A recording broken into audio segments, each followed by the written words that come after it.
Señal. Bueno, buenos días desde acá, Gaby. Buenos días a todos y a todas. Un placer poder acompañarlos en este curso a través de este módulo 2, Falacias sobre Política Económica, el curso de Economía como ideología disfrazada de ciencia.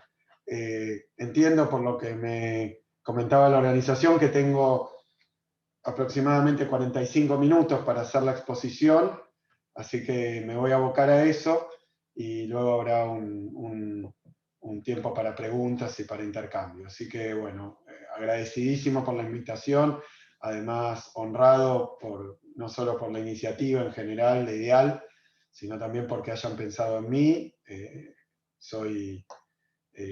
Hoy tengo una responsabilidad aquí en Argentina, que es ser gobernador de la provincia de Buenos Aires, la provincia más grande, más poblada del país.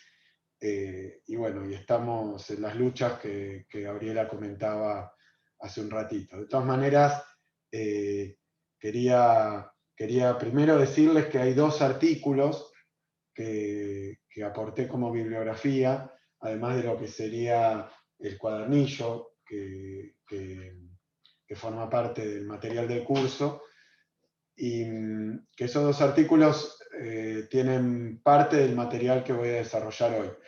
Cuento también con otra bibliografía, la verdad que no sabía cuál era la extensión que era recomendable, pero bueno, después a través de Daniel o de Gabriela les puedo aportar más material para que revisen el tema. Así que dicho esto, comienzo con lo que es la exposición. Primero, sobre la cuestión en general, la economía como ideología disfrazada de ciencia, es más o menos lo mismo que lo que le pone nombre al módulo, que es esta cuestión de falacias en la política económica.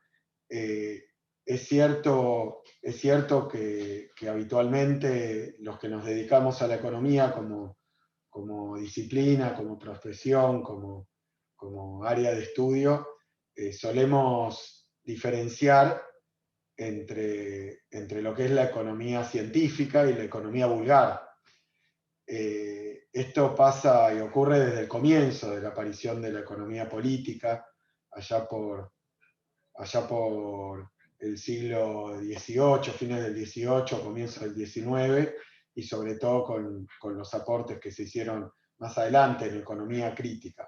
Pero es cierto que el título, aunque demasiado abarcativo, porque ese era el punto que planteaba, no todo lo que se haga en economía o lo que se diga en economía es ideología disfrazada de ciencia. Me parece que también hay que distinguir una economía científica, una economía considerada ciencia social, que es hoy la economía crítica, y entiendo yo que es especialmente la economía heterodoxa. Esto se podría decir prácticamente de cualquier disciplina, ¿no? Que hay, sobre todo de las ciencias sociales, que hay una parte de ella que contiene conocimiento, conocimiento científico de la realidad y que nos permite estudiar el objeto de estudio, analizarlo, sacar conclusiones y determinar cursos de acción y de transformación.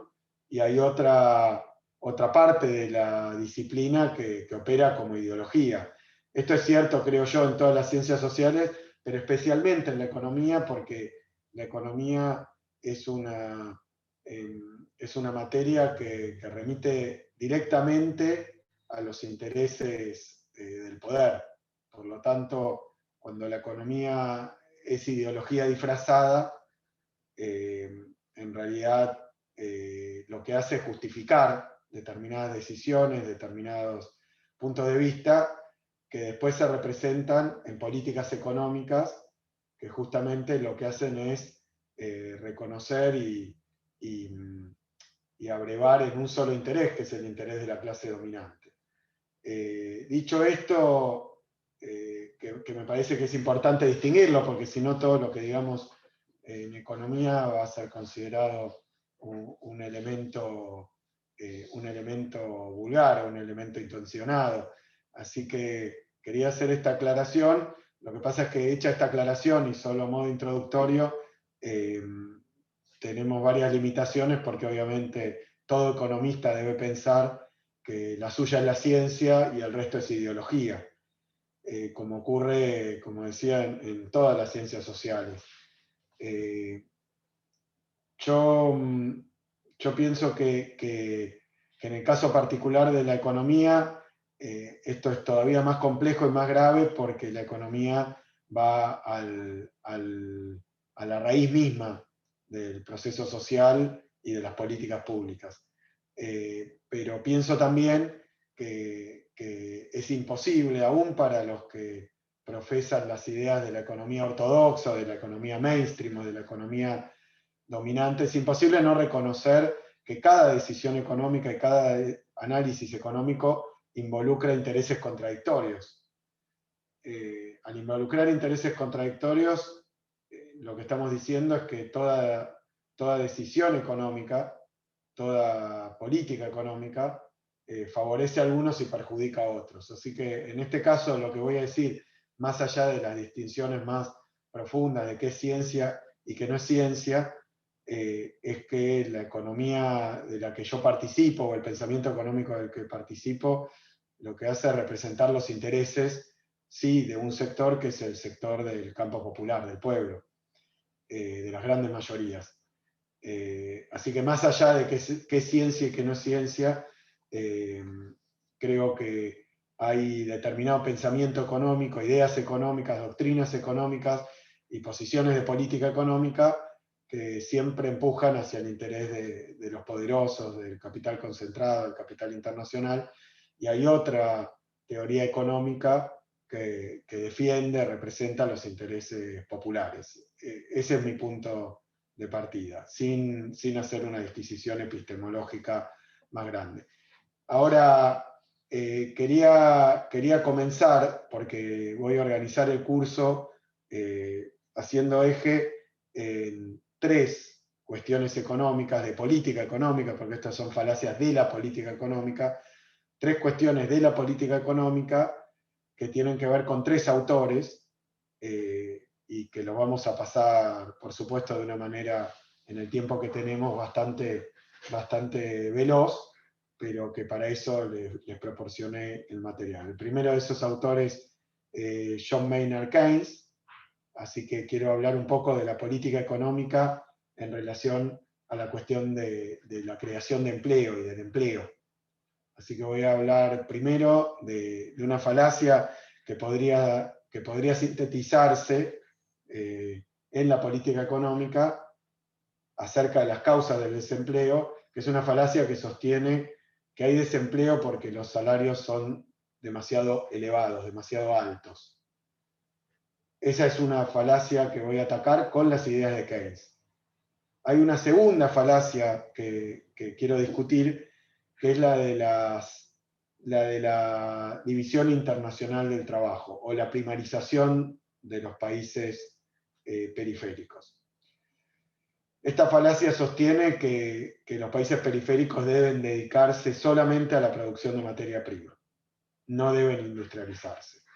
Para atacar esa idea voy a utilizar un artículo muy importante, fundacional, de quien un poco preside los materiales de este curso, que es Raúl Prebisch. Raúl Prebisch es un pensador argentino del que vamos a ver solamente esta cuestión, y que escribió un artículo, que es el que yo les pasé, que se llama El desarrollo económico en América Latina y algunos de sus principales problemas. Es de 1950. Lo que voy a usar de Keynes es la teoría general, que es un libro muy famoso, muy conocido, un libro revolucionario del año 36. Así que la segunda falacia tiene que ver con la idea esta de que América Latina se tiene que especializar únicamente en la producción de materias primas y nada más. Y la tercera falacia es una que tiene que ver con el modo en el que funciona el tipo de cambio en los países periféricos, en los países atrasados, que más o menos diría que la falacia sería que el tipo de cambio ajusta automáticamente a su nivel óptimo. Voy a discutir esta falacia de la política económica a través de un autor, que es Marcelo Diaman, también argentino, y con un artículo del 72 que se llama Estructura Productiva Desequilibrada y Tipo de Cambio. Este artículo, este segundo artículo, también lo acerqué como bibliografía para material de consulta. Entonces, estas son las tres falacias que si consigo el suficiente poder de síntesis voy a tocar. Comienzo entonces para seguir el flujo de las ideas de esto de qué es ciencia y qué no es ciencia en el pensamiento económico y en la teoría económica. Comienzo diciendo que en toda etapa de turbulencias económicas o de crisis económicas, porque los tres autores que vamos a recorrer hoy escriben estas tres piezas en momentos de crisis económica. La del 36 de Keynes es la crisis del 30, la Gran Depresión. En los 50 estamos en la posguerra y también en una importante crisis de desarrollo de América Latina, y en la década del 70 es el inicio en la región del neoliberalismo. Entonces son tres momentos de crisis. Quería hacer simplemente un comentario, que es que en los momentos de crisis, el pensamiento económico ortodoxo, el pensamiento económico oficial, el mainstream, lo que hoy es el neoliberalismo del que hablaba Gabriela, también atraviesa dificultades, como está atravesando hoy con el coronavirus. Esto me parece importante porque quiero señalar, y en el marco de todo este encuentro, quiero señalar que en los momentos en que hay crisis, el pensamiento económico oficial suele hacer agua, porque esa ideología es una ideología que es bastante compatible con los momentos de auge, de crecimiento, por lo menos de los países centrales, pero cuando el mundo entra en un proceso de crisis, entonces las ideas también se sacuden. Y es en general cuando aparecen donde aparecen las revoluciones científicas o las revoluciones teóricas en la economía, y cuando todo empieza a volverse menos estable. Digo esto porque hoy estamos experimentando una crisis que también puso en cuestión el pensamiento económico dominante. La crisis tiene que ver con la epidemia, con el COVID, pero esta crisis del COVID se monta sobre una situación previa, que es una crisis mundial que también se inicia en 2008, que es lo que se conoció como la crisis de las hipotecas subprime, la crisis de Lehman Brothers, por lo que ocurrió allí en 2008 con el crédito hipotecario en Estados Unidos. Menciono esto porque quiero hacer eje en cuál es el vínculo de la política económica y de la teoría económica oficial y dominante con la realidad. En general es un vínculo de bastante indiferencia. En general, la doctrina económica oficial no se detiene en los problemas reales, sino que aplica su cuerpo no solo conceptual, sino también prescriptivo, lo aplica en cualquier situación y en cualquier lugar. Esta es una peculiaridad de la ortodoxia económica, ¿no? que tiene manuales y recetarios que aparentemente funcionarían en cualquier circunstancia de tiempo y lugar.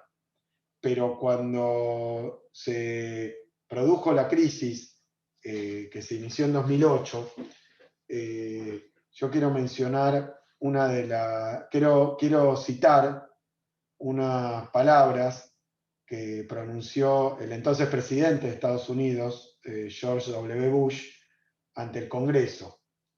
quiero mencionarlas porque habla un poco de esa discrepancia entre la teoría económica oficial, sus prescripciones y la realidad, y lo que hay que hacer. Que, como bien titulamos aquí, la economía a veces es ideología disfrazada de ciencia. Entonces, cuando los remedios que propone desde su perspectiva ideológica no proporcionan, no dan respuesta a las cuestiones reales, es ahí donde se aparece una crisis. Pasó en la crisis del 30 y por eso Keynes hace su revolución. Pasa con los países periféricos en la década de 40 y 50, por eso lo de Prebisch, y pasa en los 70, por eso lo de Diamant. Pero quiero leerles una cita que a mí me parece formidable de Bush ante el Parlamento. Los pongo brevemente en tema. Bush fue a pedir una intervención, una ayuda, que luego se llamó Quantitative Ease, una ayuda al Congreso norteamericano en medio de la crisis que se estaba desatando.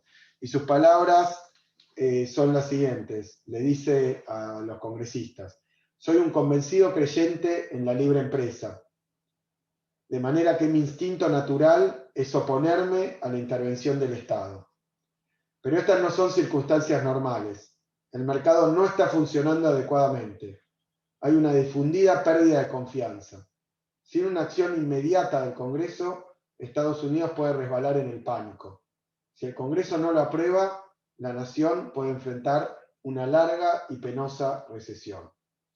A mí me parece una frase interesante porque Bush, evidentemente de pensamiento neoliberal, le fue a pedir al Congreso que autorizara un monto de intervención realmente inmenso, inmenso en todo lo visto en aquel entonces. Incluso las ayudas que dio el Parlamento durante la crisis de Lehman Brothers, durante la crisis de la subprime, superó a lo que fue el monto destinado al New Deal. Así que fue una ayuda muy grande. Pero es interesante que un presidente de matriz ideológica neoliberal tenga que confesar que el mercado no funciona y que entonces se requiere intervención del Estado. Dice que es en una situación de emergencia, pero de todas maneras realiza ese pedido y evidentemente la ayuda apareció, fue el salvataje más grande de la historia del sistema bancario. Y esto luego hace acordar a lo que ha pasado durante la crisis del coronavirus. Durante la crisis del coronavirus, de nuevo apareció el Estado, en contra de las ideas neoliberales, interviniendo muy fuertemente en las economías centrales. ¿Qué quiere decir esto? ¿Por qué menciono esto? Porque a veces esta presunta ciencia económica se encuentra tan distanciada en sus consejos, en sus recomendaciones de lo que realmente hay que hacer, que sus propios promotores deben reconocer su carácter fallido, o diríamos aquí, ideológico. Luego ahora en la crisis del coronavirus, ustedes saben que hubo otra fase fuerte en los países más avanzados de intervención estatal. En este caso no con un salvataje de la banca, sino a través del estímulo a la demanda y al consumo.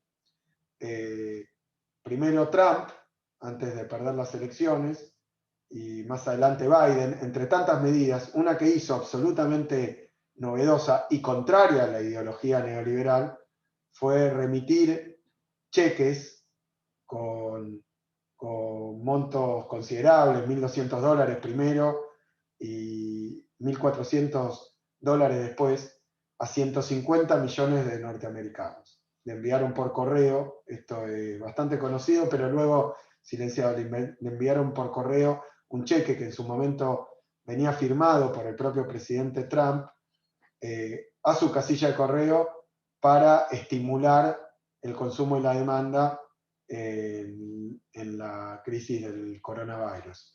Así que ahí ven que Bush mismo lo dice. ¿Cuál es la ideología que disfrazan de ciencia? que el Estado no debe intervenir, que el mercado por sí solo proporciona las soluciones óptimas y adecuadas.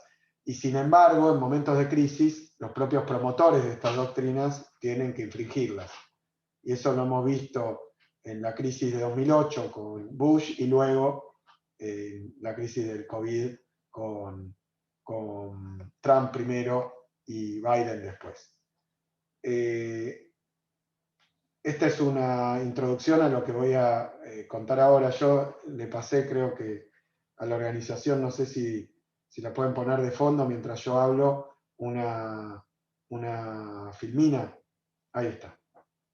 Veo que la han embellecido bastante. Muchas gracias. Voy a usar estos dos gráficos. Sé que algunos tienen formación económica y otros no, pero esto requiere una formación muy básica para hablar sobre justamente falacias de la política económica en punto al desempleo. La política económica convencional, la política económica estándar, la política económica dominante, la política económica neoliberal y los economistas neoliberales sostienen que el desempleo, en realidad, cuando se presenta una situación de desocupación, es el propio mercado, los mecanismos automáticos y autorreguladores del mercado, el que debe resolverlo de manera automática. O sea, el desempleo no es algo para lo que la política económica deba promover alguna solución, sino que el desempleo es simplemente una situación transitoria producida por el funcionamiento del dispositivo del mercado. Y como el dispositivo del mercado, la famosa mano invisible de Adam Smith, actúa con fuerzas automáticas, entonces las situaciones de desempleo en realidad se resuelven solas. Esto es lo que pensaba la teoría económica clásica, allá en la época en la que escribe Keynes, en plena crisis del 30, y justamente lo que estaba ocurriendo durante la crisis del 30 era que se había suscitado primero el crack bursátil, pero luego una caída muy grande de la actividad económica, y había un desempleo que no se solucionaba solo. Es decir, que la teoría oficial no tenía respuesta para la situación real, aún en países como Estados Unidos o como Keynes, que escribe desde Inglaterra. Pero en los países centrales, la doctrina económica dominante, que era pura ideología, no tenía respuestas para un drama que estaba ocurriendo, y sus pronósticos, los pronósticos de la teoría oficial, no se estaban cumpliendo. Por lo tanto, la revolución científica probablemente más fuerte que ocurrió durante el siglo XX aparece justamente en plena recesión debido a la crisis del 30 y produce un verdadero cambio en la teoría económica. Y este cambio manifiesta realmente que esa teoría estaba fundada no en cuestiones científicas, sino en cuestiones ideológicas. Voy a empezar por el gráfico. ¿Se ve la flechita? ¿Alguien me puede contestar si se ve la flechita cuando yo la muevo? Esa es la flechita. Bueno, pero está bien. Con la flechita que vemos todos, nos situamos en el gráfico que ustedes tienen, digamos, a su izquierda, mirando desde su lugar, que es el gráfico del mercado de trabajo hoy neoclásico, de la teoría neoclásica, neoliberal, pero que en aquel momento, y llamativamente, la teoría económica imperante era prácticamente la misma que hoy. ¿Qué es lo que muestra este gráfico? Bueno, este gráfico es un gráfico típico, para todos debe ser familiar, espero que lo sea, de oferta y demanda. Esto podría ser absolutamente cualquier mercado, el mercado de cualquier producto, según la teoría dominante. Esta representación permite ver cuál va a ser el precio y la cantidad en ese mercado de equilibrio. Es decir, que esta sería la explicación de cómo funciona cualquier mercado para la teoría oficial. También el mercado de trabajo. Por eso, en este caso, el precio, que está representado como salario en el eje vertical, el precio, tenemos en el eje vertical y en el eje horizontal tenemos al empleo. El precio es el salario para el trabajo y el empleo, el nivel de empleo, es la cantidad. Este podría ser un mercado de cualquier producto. Podría ser el mercado de pan, el mercado de tortilla, el mercado de pescado. En todo mercado, el precio y la cantidad se determinan a través de las curvas de oferta y demanda. En el caso del mercado de trabajo, lo que nos dice la curva de oferta, que es la que está allí en celeste o en azul, es qué cantidad de trabajo van a ofertar los dueños de ese producto o de ese bien, que son los trabajadores. Es una oferta, es una curva que tiene, como ustedes ven, pendiente positiva. ¿Qué quiere decir que tenga pendiente positiva? Que cuando sube el salario, sube la cantidad de empleo ofrecido. ¿Por qué ocurre esto? Porque todo trabajador, cuanto más le paguen, más quiere trabajar. Esto es lo que dice la economía oficial. Es prácticamente de sentido común. A mayor salario, mayor oferta de trabajo. Eso muestra la curva azul. Mientras la curva amarilla, la línea amarilla, es la demanda de trabajo. La línea amarilla. ¿Quiénes demandan trabajo? Los que demandan trabajo, lamento si muchos de ustedes esto lo conocen bien, pero por si alguno no lo conoce, lo expongo rápidamente de manera sencilla. La demanda de trabajo es cuánto trabajo se va a contratar. ¿Quiénes contratan trabajo? Los empresarios. Y la demanda de trabajo tiene una pendiente negativa. ¿Por qué tiene una pendiente negativa? Porque el empresario se supone que cuanto más, más alto sea el precio de lo que él compra, que es trabajo, menor va a ser la cantidad que está dispuesto a demandar. Entonces, fíjense, ¿qué es lo que muestra la teoría neoclásica? Con este simple artefacto teórico, que es prácticamente el sentido común, muestra que en todo mercado, el equilibrio está en el punto en el que se cruzan la oferta y la demanda, o sea, en el punto donde la línea azul se cruza con la línea amarilla. Teóricamente, el mercado de manera automática va a converger a esa situación, que es donde la oferta iguala la demanda. En ese punto que la oferta se hace igual a la demanda, obviamente no hay desempleo. ¿Por qué no hay desempleo? Porque todos los que desean trabajar consiguen trabajo. ¿Qué es lo que quiere decir esto de manera sintética? Que si el mercado de trabajo de la teoría ortodoxa funciona bien, el punto de equilibrio, el punto al que tiende cualquier mercado de trabajo de cualquier lugar del planeta, es un punto de pleno empleo. Es decir, que hay una tendencia automática, una fuerza automática, una mano invisible, si la quieren llamar así, usando la metáfora de Smith, que lleva a las economías hacia el pleno empleo, hacia la plena ocupación. Hay una tendencia automática a la plena ocupación. Y esto no hace falta por eso no hace falta que nadie haga nada. Si el mercado funciona bien y se dejan las cosas en libertad, debería haber pleno empleo. Si no hay equilibrio, y vamos a la línea roja que hay arriba, si no hay equilibrio, es porque la oferta es distinta a la demanda. En ese caso tenemos un caso donde la oferta es mayor a la demanda, por lo tanto hay desempleo. A ese nivel de salario, como verán, lo que determina el empleo es el brazo corto del mercado, o sea, la confluencia entre la línea roja y la línea amarilla. Ahí hay desocupación.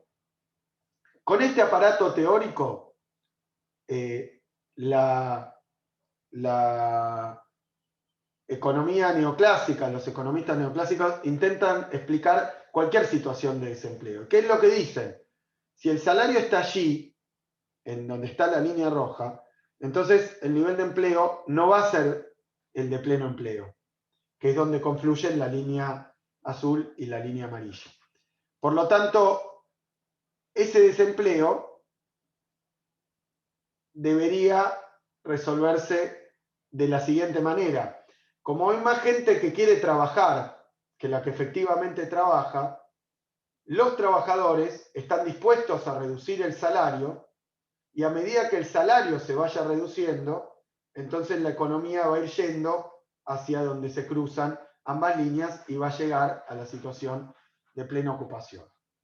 Lo digo de otra manera porque fue el debate que se dio durante la crisis del 30. Durante la crisis del 30, obviamente, había una situación de desocupación. ¿Y qué decía la economía ortodoxa? La economía oficial, la economía ideológica. Que lo que había que hacer es exactamente nada, que el Estado no debía hacer nada y nadie debía hacer nada porque de manera autónoma el desempleo se iba a resolver. Se resuelve solo por la mera ocupación de las fuerzas de mercado, por la mera acción de las fuerzas de mercado.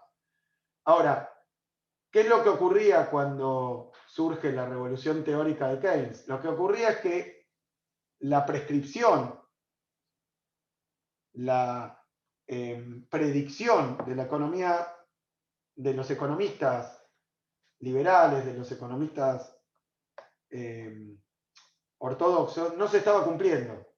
Fíjense que el desempleo durante la década del 30 se extendió durante mucho tiempo y no se solucionaba solo. Es decir, que evidentemente algo estaba fracasando en el modo en que, según los economistas ortodoxos, funcionaba el mercado de trabajo y la realidad, por tanto. ¿Cómo explicaban entonces los economistas oficiales que esto no ocurría, que el desempleo no se resolvía solo? Lo explicaban diciendo que entonces debía haber una traba que impedía que el salario se redujera hasta llegar al punto de equilibrio. ¿Y cuál podía ser esa traba que impedía que el salario bajara hasta el nivel de equilibrio? Y si toman conciencia de esto, es precisamente el debate que se da hoy cuando hay desempleo. ¿Qué es lo que impide que el salario se ubique en el nivel de equilibrio y de esa manera se termine con la desocupación? Lo que impide que esto pase, decían los economistas ortodoxos de aquel momento, y lo dicen hoy, son los sindicatos, la legislación laboral, la resistencia de los trabajadores a aceptar un salario menor. O sea que el desempleo, según la teoría oficial, con este simple artefacto teórico, el desempleo en realidad es culpa de los trabajadores, que no dejan que el mercado funcione normalmente poniéndole trabas, leyes laborales o resistencia, o los propios sindicatos que impiden que el salario se reduzca y de esa manera permita la plena ocupación. Esta es la conclusión que hoy en todos lados del mundo saca un economista ortodoxo formado en la ortodoxia. A veces, como el pensamiento neoclásico, neoliberal, forma parte casi del sentido común, de esto han convencido a muchísima gente. Han convencido de que son los trabajadores los culpables del desempleo, por no admitir reducciones salariales. Y aquí aparece Keynes en aquel momento. Y vamos al otro gráfico, ¿no? Pero aquí aparece Keynes. ¿Y qué es lo que hace Keynes? Lo que hace es discutir todo este marco teórico. Lo voy a decir así, derrumbar este marco teórico, derrumbar la construcción neoclásica del mercado de trabajo para sostener que en realidad ese mercado de trabajo es un invento, que eso no es así. En primer lugar, lo refuta desde el punto de vista teórico. ¿Qué es lo que Keynes dice? lo primero que dice es que los trabajadores, que serían los que están representados a través de la oferta de trabajo, no tienen forma de obtener por su propia voluntad rebajas salariales. Fíjense, dice Keynes, en un mercado común, por ejemplo, en un mercado de venta de pan, si los vendedores de pan resuelven reducir el precio de su producto, ese precio baja. En cambio, dice Keynes, me voy a parar en el argumento de Keynes, que si los trabajadores, convencidos de que es su propia actitud que impide que bajen los salarios, dieran su acuerdo e intentaran reducir su propio salario, lo que podrían hacer a lo sumo es aceptar bajas del salario nominal, o sea, del salario de bolsillo, de lo que cobran. Pero dice que si en toda la economía el salario nominal se reduce, digamos, en un 10%, entonces lo que va a ocurrir es que todos los precios de esa economía se van a reducir también en un 10%. Y por lo tanto, el salario real, que es lo que importa en el mercado del trabajo, no va a cambiar. Lo sintetizo. Ese mercado de trabajo es equivocado porque los trabajadores no tienen forma de decidir el precio de lo que ellos mismos venden. No un trabajador individual, sino los trabajadores que están representados aquí en este colectivo, a través del mercado de trabajo. Por lo tanto, el mercado de trabajo es una construcción ideológica y falsa, dice Keynes. Y no es así como se determina el nivel de empleo. Y da una prueba más, no ya teórica, sino empírica, diciendo que si esto fuera cierto, entonces lo que ocurriría es que cada vez que se produce en un país o en una economía una caída de los precios, entonces, si esto fuera cierto, entonces los trabajadores deberían renunciar a sus empleos, porque su salario creció. Y dice, esto no se ha observado en ningún lado. Por lo tanto, desde el punto de vista teórico y empírico, lo que plantean los neoliberales es falso. ¿Cuál es la conclusión de Keynes? Y aquí su revolución científica. Hay otras leyes, otros mecanismos que determinan el nivel de empleo en una economía, que no tienen nada que ver con el mercado de trabajo neoliberal, neoclásico. Es decir, que esa construcción es ideológica. Y además le echa la culpa a los trabajadores de su propio desempleo. Así que, ¿y por qué existe y por qué tiene tanto predicamento? Porque condice con el interés de la clase dominante. Esto es lo que sostiene Keynes. Derrotado y destruido el mercado de trabajo, Keynes propone otra explicación para el nivel de empleo, que es la que tenemos en el otro cuadrante, en el gráfico titulado Principio de la demanda efectiva. Si mueven la flechita allí. Bueno, lo que dice Keynes para sintetizar la cuestión es que los empresarios nunca producen si no están convencidos de que esa producción la pueden vender. O sea que el nivel de producción y por tanto de empleo en la sociedad no depende del mercado de trabajo que ajusta automáticamente y que depende de la voluntad de los trabajadores y de cada empresario, sino que depende de la demanda. El nivel de ocupación depende, dice él, de la demanda agregada. Es decir, que lo que se va a producir y la cantidad de trabajadores que van a encontrar empleo no depende de ese mercado de trabajo que todavía hoy enseñan como si nada hubiera ocurrido los libros de texto neoclásicos, marginalistas, sino que depende de otro principio, que es el principio de la demanda efectiva. Lo que sostiene Keynes es que los empresarios, el empresariado en su conjunto, solo produce y contrata los trabajadores necesarios para ese nivel de producción aquello que cree que puede vender. Por lo tanto, la producción depende del nivel de demanda. Y esa demanda está compuesta de dos elementos principalmente, que son el consumo y la inversión.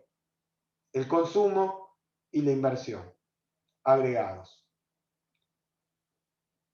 Esto quiere decir que para que haya más empleo, lo que tiene que haber es un mayor nivel de demanda.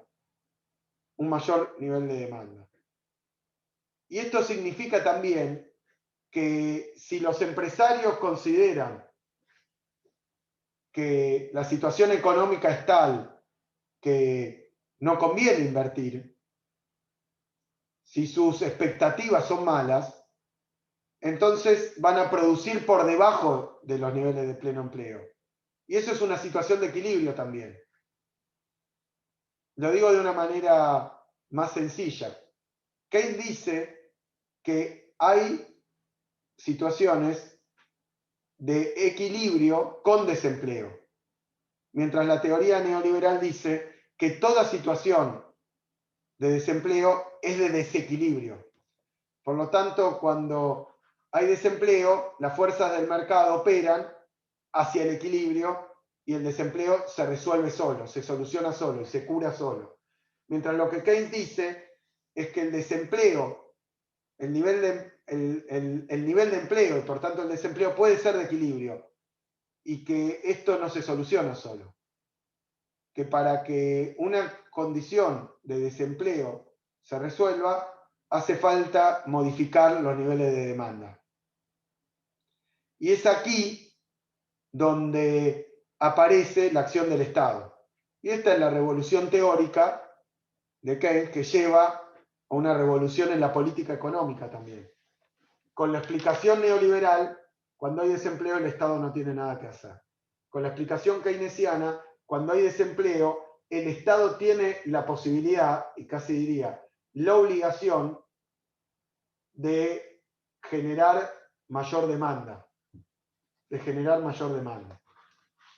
Entonces, esa acción del Estado permite mover el punto de equilibrio hacia niveles de mayor empleo. Es decir, sintetizando esto que es bastante somero, con la explicación neoliberal dominante, el Estado no tiene ninguna función ante situaciones de desempleo, mientras con la explicación y la teoría keynesiana, el Estado tiene la posibilidad de impulsar el empleo a través de los movimientos en la demanda. El gasto público, la inversión pública particularmente, hace subir la demanda agregada y cuando sube la demanda agregada se produce más y el equilibrio es con mayores niveles de empleo. Esto constituyó un antes y un después en la teoría económica porque permitió en primer lugar, dejar de echarle la culpa a las víctimas de la desocupación, que son los trabajadores, y particularmente dejar de perseguir a los sindicatos y las leyes de protección del trabajo y del salario, y por el contrario puso la responsabilidad en el Estado de buscar de manera anticíclica la plena ocupación. Si bien la teoría dominante sigue siendo la que se enseña mayormente en las universidades, la teoría que forma parte del recetario de los organismos multilaterales de crédito, es la teoría neoclásica, también es cierto que la teoría keynesiana ha tenido tanto predicamento que en momentos de crisis, incluso en los países centrales, se tira a la basura el libro de texto habitual y se aplican políticas keynesianas de estímulo a la demanda. Cosa que está ocurriendo hoy con la crisis del COVID. Otro ejemplo es el de Alemania, que con la crisis del COVID abandonó sus posiciones extremas en términos de gasto público y de austeridad para iniciar políticas expansivas y de reactivación por el COVID. Esta es una y la primera. No creo que llegue a las tres, pero quiero compartir con ustedes una segunda que tiene que ver con una cuestión también muy importante. Ya pueden sacar el gráfico. Una cuestión muy importante, y me voy a remitir justamente a Raúl Prebisch, un pensador argentino y latinoamericano de importante influencia, un pensador heterodoxo latinoamericano, que bueno, escribe este artículo que les pasé en el año 1950. Pero quiero remitirme a este artículo de Prebisch porque es un artículo que funda una escuela económica que todavía hoy tiene vigencia, que se ha dado a conocer como escuela desarrollista, el desarrollismo o también el estructuralismo. Así que Prebisch es uno de los pensadores latinoamericanos con más influencia y creo que es uno de los pocos que ha dado lugar al surgimiento de una escuela teórica posterior. La escuela desarrollista tuvo muchísimas derivaciones, una de ellas es la teoría de la dependencia. Eran todos discípulos de Prebisch los que llevaron adelante esas investigaciones y esos desarrollos teóricos. Pero a lo que me quiero referir es un punto central en la teoría de Prebisch que surge justamente con este artículo y que tiene que ver también con la actitud ante todo aquello que la teoría oficial dice que va a resolver el libre mercado, que va a resolverse de manera automática y sin intervención, que hay que dejar las cosas en libertad, y cuando uno deja las cosas en libertad, la economía por sus propias leyes nos lleva hasta los niveles óptimos y hacia el mejor de los mundos posibles. Prebisch discute lo que sería la teoría clásica de la división internacional del trabajo. La voy a formular de manera muy sencilla. Sus raíces están de nuevo en los economistas clásicos como Adam Smith y David Ricardo, pero es la teoría que con modificaciones se sigue explicando hasta el presente. Y dice más o menos lo siguiente. Dice que cada país debe dedicarse a producir exclusivamente aquellas cosas, aquellos bienes y servicios para los que es más competitivo o más productivo. Se conoce como teoría de las ventajas comparativas o de las ventajas absolutas, pero lo que dice en pocas palabras es que cada país, si quiere obtener el máximo bienestar y sacar el máximo provecho, debe producir solamente aquellos bienes para los cuales tiene ventajas absolutas o comparativas. ¿Por qué esta teoría le interesó a Prebisch en la década del 50? Porque según esta teoría, como resultado de esta teoría, cada país debe especializarse en un tipo de producción. Y concretamente, cuando la teoría de las ventajas comparativas se aplica a los países periféricos, como es Argentina, como son los países de Latinoamérica, como son los países subdesarrollados, dependientes, como son los países emergentes, esto significa básicamente que lo que más le conviene, según esta teoría, a cada país periférico, es dedicarse a producir materias primas, exclusivamente. Dicho de otra manera, que no debe ni siquiera intentar llevar adelante un proceso de industrialización. Porque si lo hace, no solo fracasará, sino que es perjudicial para el propio país. Esta es la teoría que ataca Prebisch en la década del 50, década en la cual buena parte de América Latina comenzó sus procesos de industrialización. ¿Y cuál era la contradicción? Así como Keynes en plena década del 30 señalaba que si dejamos las cosas en libertad y si nos basamos en la teoría ortodoxa del mercado de trabajo, nunca se va a resolver la cuestión del desempleo, que era el drama de la Gran Depresión. Bueno, lo que dice Prebisch es que la teoría del comercio internacional, de las ventajas comparativas, que indica, que prescribe, que recomienda que los países periféricos no se industrialicen, en realidad es perjudicial para esos propios países y beneficioso para los países centrales. Voy a hacer muy brevemente, voy a comentar cuál es la crítica de Prebisch. Digo Keynes porque Prebisch además era un divulgador importantísimo de las ideas de Keynes. Pero ¿qué es lo que dice Prebisch? Dice lo siguiente, dice que esa teoría del comercio internacional, esa teoría neoliberal del comercio internacional, que recomienda no industrializarse, en realidad era equivocada. Era equivocada en sus premisas. ¿Por qué? ¿Cómo lo demuestra Prebisch? Bueno, dice lo siguiente. Dice, según esa teoría, los países centrales y los países periféricos son muy parecidos. Lo único que cambia es en qué son más productivos cada uno de ellos. Pero en realidad esa teoría fue sobrepasada por la realidad. Y entonces lo que plantea Prebisch es que entre los países centrales y los países periféricos hay diferencias estructurales. Por eso el nombre de estructuralismo a esta escuela de pensamiento. Hay diferencias estructurales. Dice Prebisch, los países centrales, desde la revolución industrial, se han dedicado principalmente a la producción industrial y los países periféricos a la producción primaria. Y según la teoría de las ventajas comparativas, esto es lo mejor que pueden hacer, es lo que deben hacer, porque cualquier otro intento va a fracasar y además va a ser perjudicial. Pero ¿qué es lo que dice Prebisch?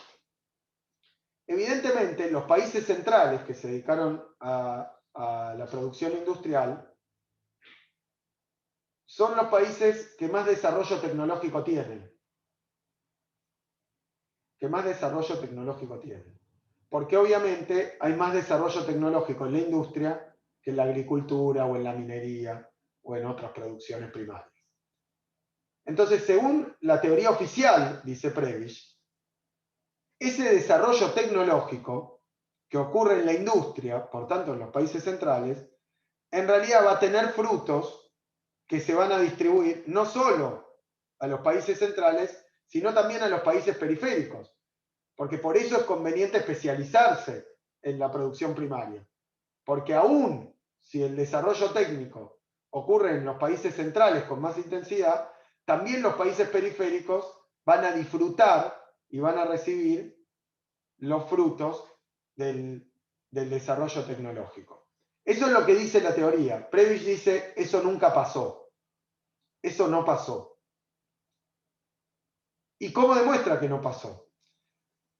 Porque si los países industriales tuvieran un desarrollo tecnológico mayor, que lo tienen, y ese desarrollo tecnológico se tiene que transferir a los países periféricos, es porque cuando mejora la tecnología en la industria, entonces los precios de los bienes industriales a nivel mundial deberían cada vez bajar más, ser más baratos, porque obviamente el desarrollo tecnológico debería abaratar la producción industrial.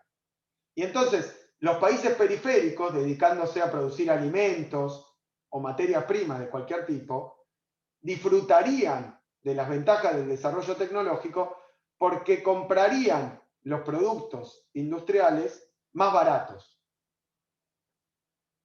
Entonces, el mundo entero, más allá de que la producción industrial se sitúa solo en los países centrales, el mundo entero se beneficiaría, y particularmente los países subdesarrollados, nos beneficiaríamos de los avances científicos. ¿Y qué hace Prebisch? Hace un estudio estadístico desde 1870 muy largo, desde 1870 a 1946, prácticamente 80 años, y lo que demuestra es que en esa serie larga lo que se ve es que a pesar de que el desarrollo tecnológico ocurre en los países centrales, a pesar de que el desarrollo tecnológico ocurre con más intensidad en los países centrales, los precios de los productos industriales, lejos de reducirse con respecto a la materia prima, crecieron. A esto Prebisch lo llama deterioro de los términos de intercambio. Prebisch muestra que hay un deterioro de los términos de intercambio entre los países periféricos y los países centrales. O sea, en pocas palabras, Prebisch dice hay que diferenciar el centro de la periferia porque tienen diferencias estructurales y luego se puede demostrar que lo que propone y lo que predica la teoría oficial no ocurre, porque lejos de abaratarse los productos industriales y entonces cada vez poder comprar el mundo subdesarrollado más productos industriales, lejos de que eso ocurra, ocurre lo contrario, cada vez los productos primarios compran menos productos industriales, no más. Dicho de otra manera, es una estafa. La idea de que los países periféricos deben dedicarse solo a la producción de materias primas, lejos de beneficiarlos, los perjudica. Y en vez de recibir los frutos del desarrollo técnico que ocurre en la industria, cada vez sus productos son más baratos con respecto a los productos industriales y por lo tanto no solo no reciben los frutos del desarrollo tecnológico, sino que parte de los frutos del desarrollo tecnológico en la producción primaria los deben compartir y enviar a los países centrales. Esta es la explicación de Prebisch. ¿Por qué pasa esto? Además, ¿por qué ocurre que no se cumplen las predicciones de la teoría convencional? No se cumple porque en los países centrales donde hay industria, la organización de los trabajadores es mayor y aún cuando hay desarrollo técnico, los salarios se resisten a bajar.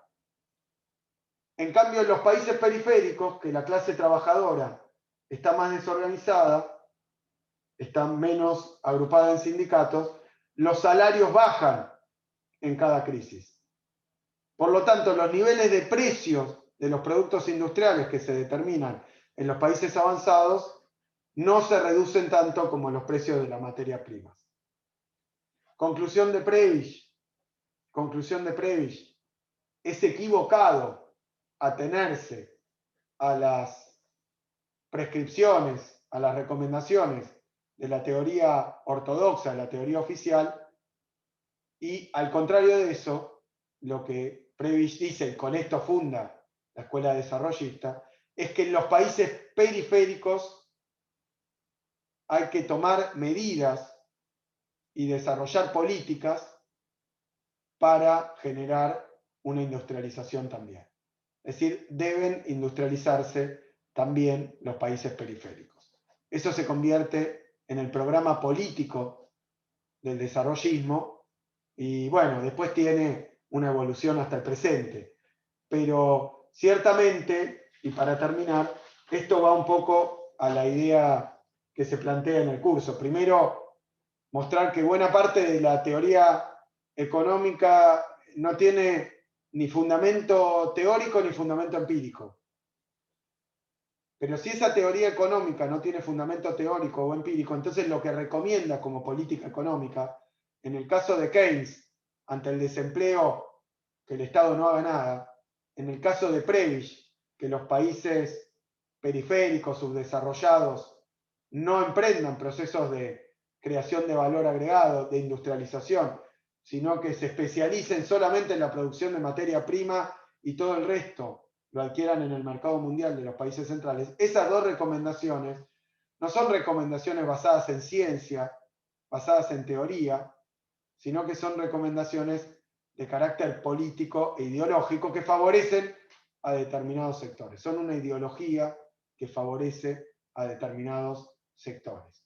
Así que creo que ponerse a pensar la política económica desde esta perspectiva, si bien estas son solamente dos postales de todas las discusiones que se pueden dar, nos permite romper esos chalecos ideológicos que muchas veces se enseñan de manera predominante o casi hegemónica en las universidades y en los cursos de economía oficial, pero que llevan a tomar decisiones equivocadas para los pueblos y llevan realmente a generar, en lugar de mayor prosperidad, mayor bienestar, mayor justicia social, todo lo contrario.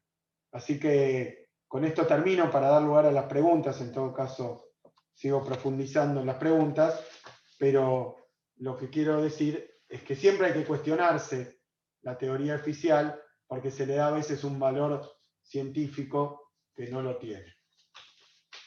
Muchísimas gracias.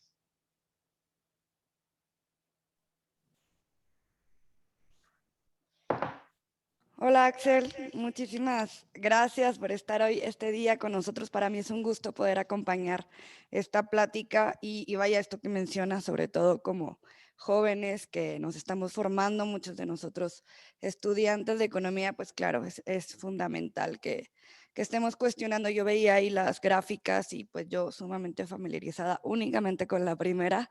Aquí estaré retomando en estos días nuestra conferencia. Mi nombre es Andrea Flores, yo soy parte del equipo de Ideal, estamos acá desde la Ciudad de México y apoyaré en esta sección de preguntas y respuestas a moderar un poco las preguntas que nos estén haciendo. Nos acompañan más de 50 estudiantes de toda Latinoamérica, tenemos también compañeros y compañeras de Nueva York, te envían saludos, de España también, de Venezuela, mucha gente de Ecuador, como siempre, que nos acompañan y están al pendiente de todos los proyectos que se llevan a cabo desde el instituto. Y bueno, la verdad es que poco a poco la gente ahí va levantando la mano con esta herramienta de Zoom y preguntando.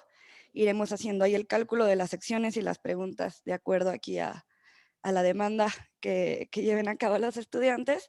Y por ahora vamos a pasar, voy a ser panelista Daniel Bravo para que pueda interactuar con nosotros y darnos su pregunta. Y te leo para mientras yo hago este ejercicio podamos ir respondiendo otra de las preguntas que nos hacen. Es una pregunta de Víctor Ávila, compañero ecuatoriano. Nos pregunta que desde el post-keynesianismo, ¿cómo es que se aborda este tema de empleo-desempleo? Entonces, si gustas, podemos proceder con esta pregunta y luego pasamos con Daniel Bravo para que también intervenga aquí en esta sección. Bueno, empecemos por allí entonces. Yo aquí lo que expuse son las críticas que aparecen en la teoría general, en el libro este fundacional de Keynes en el año 36, publicado en el año 36, Teoría General de la Ocupación, el Interés y el Dinero, que es un libro muy interesante y sin embargo muy poco visitado, muy poco estudiado. Fíjense que no sé cuántos de ustedes se han formado en economía o se están formando en economía, pero lo que decía recién la moderadora es exactamente así. Si bien hoy se habla de que el paradigma dominante es la síntesis neoclásico y keynesiana, se ha dado muy poca relevancia y se le dedica muy poco tiempo a los pensadores originales y a sus obras originales, como es el caso de la teoría general de Keynes. La teoría general de Keynes es un libro muy poco leído, muy poco leído.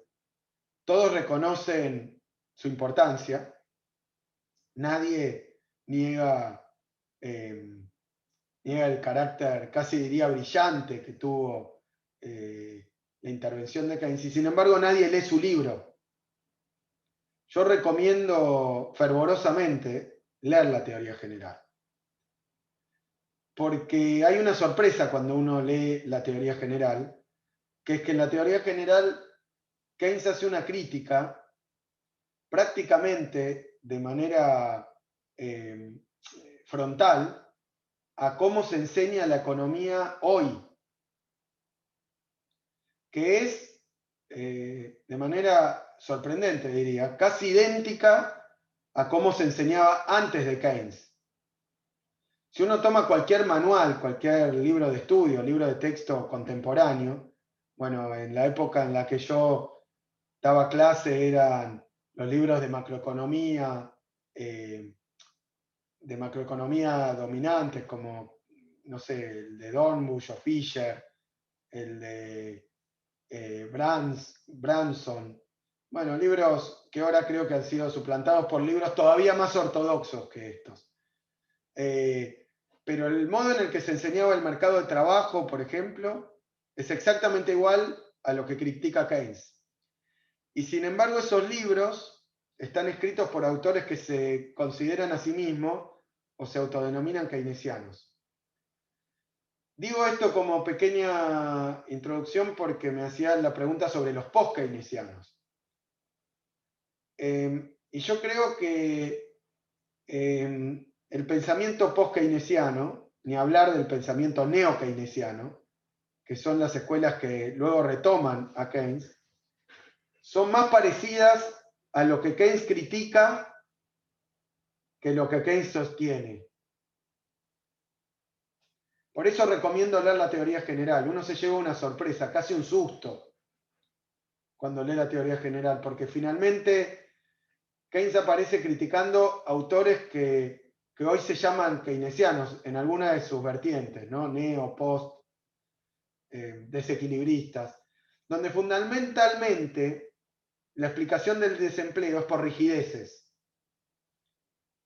Para mí el indicador es este. Cuando el desempleo se explica a través de rigideces, ya sea en el mercado de trabajo, en el mercado de capital, en los mercados financieros, en los mercados de deuda o en el mercado de bienes, cuando se explica por desempleo, por rigideces, entonces esas explicaciones no son keynesianas, de Keynes, porque el desempleo es un desequilibrio. Y si es un desequilibrio, ni hablar, lo digo para algún entendido, de León, Hufud y toda esta escuela del desequilibrio. Cuando el desempleo es una situación de desequilibrio, quiere decir que el desempleo de alguna manera el mercado lo resolvería si no hubiera una traba, una rigidez o algo institucional. Y a mí, es obviamente mi punto de vista, pero a mí me parece que la potencia del pensamiento de Keynes, no keynesiano, pero de Keynes, es que Keynes sostiene que no, que el desempleo es una situación de equilibrio, que nada lo va a modificar. Y no es por las instituciones, o por los sindicatos, o por las rigideces, sino que la economía funciona así, que puede estar tranquilamente situada en una situación, en un punto de desequilibrio y quedarse ahí de manera indefinida. Y yo creo que los post-keynesianos son más post que keynesianos. Por eso mi recomendación sería, para hacerlo breve, tomar a un autor que no es un autor decimonónico, ¿no? No es un autor de la Grecia antigua, es un autor contemporáneo, como es John Maynard Keynes, y leer la teoría general. Eso es lo que yo le recomendaría a cualquier estudiante de economía, que lea los textos originales. Y se va a encontrar, decía, sorpresas o a veces situación de susto, porque va a ver que lo que Keynes critica, tanto en el mercado de trabajo como en el mercado de capital, como en la teoría monetaria, es muy parecido a lo que hoy enseña no solo la ortodoxia, sino también la heterodoxia, que buena parte del pensamiento que hoy se presenta como disruptivo es pensamiento con el que Keynes no estaría de acuerdo.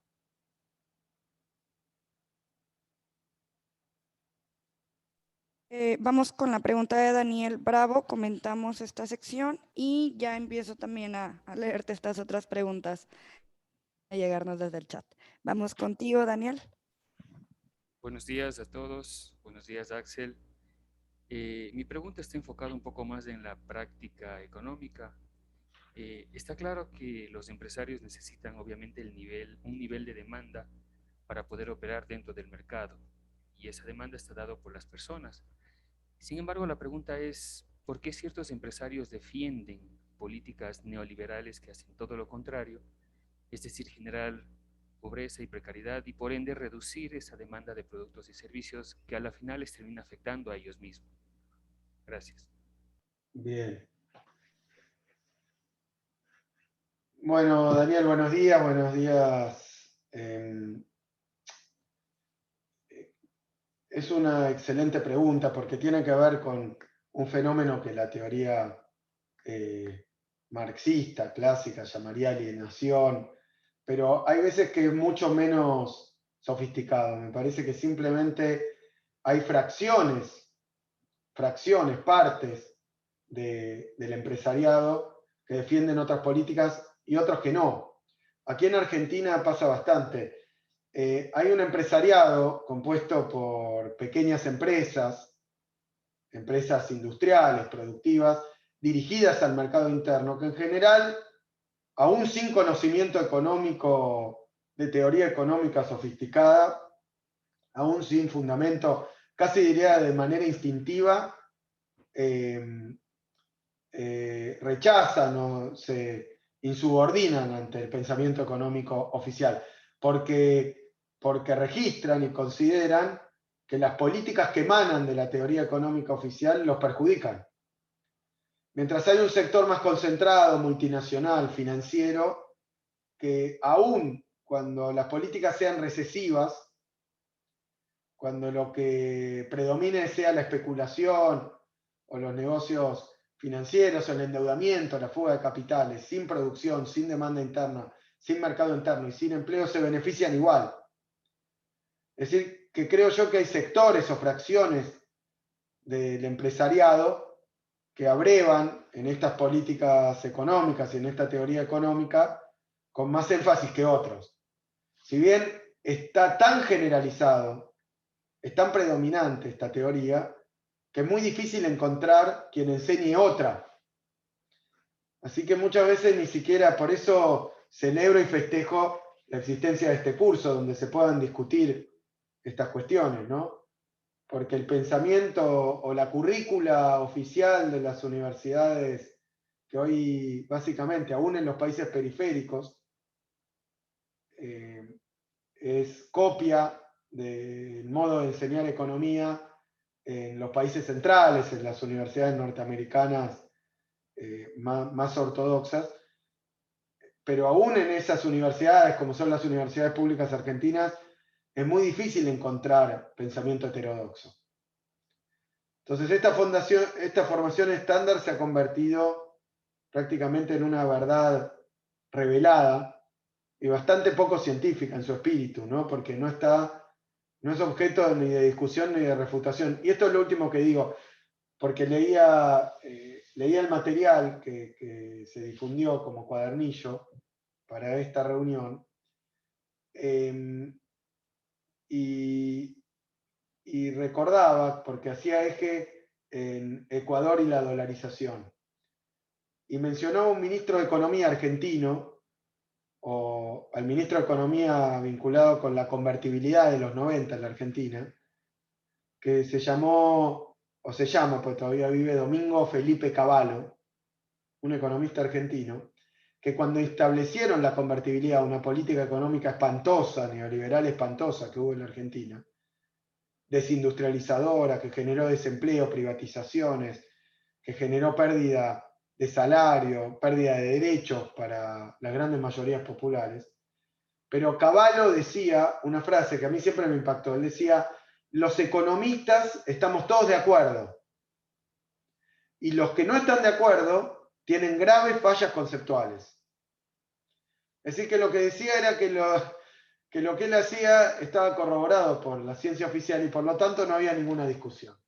Yo era uno de esos economistas que no estaba de acuerdo y que entonces debía tener graves fallas conceptuales. Esa es la hegemonía neoliberal.